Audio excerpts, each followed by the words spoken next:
širdies. Kaip pavargsta mano komplimentų. Nesakysiu, kad tu pati geriausia ir pranokai visas kitas. Nesakysiu, kad tu kitokia nei visas kitas. Juk galų gale tu turi vaginą, o ne kloaką. Ir dėkui Dievui. Bet man su tavimi gera.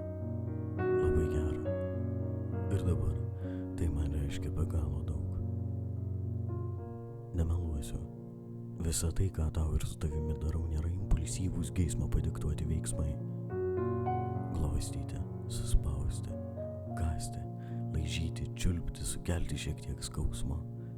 To, ką tau ir su tavimi darau, mane išmokė kitos moterys ir vyrai. Tu žinai, kaip glamonėti kūną liežuviu. Žinai, kur pirštai padeda ir kur trukdo. Žinai, kur įkasti ir kaip liesti, moki sukelti man virpulį. Sugebi išplėšti iš manęs aimaną. Tavo meistrystė man leidžia nuspėti, kad tu turtinga patirtimi. Tu perpratai erogeninį žemėlapį. Man patinka tai, ką tu darai.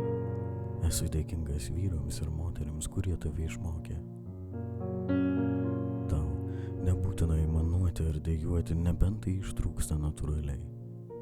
Tyla dažnai jaudina labiau nei garsas. Aš neaimanuoju.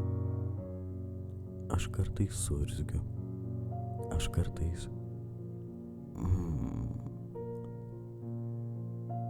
Spektaklis baigėsi. Uždanga nusileido. Teatras užsidarė. Grimas nuvarvėjęs. Dabar liko aš, tu, geismas kūnui ir nuovargis pasauliui. Žinau, sakiau, kad dabar tas metas, kai pavargstama nuo komplimentų. Bet aš jaunas, o tu graži. Ir iš tikrųjų tai visiškai nieko nereiškia. Bet būtent dabar tai galėtų reikšti viską.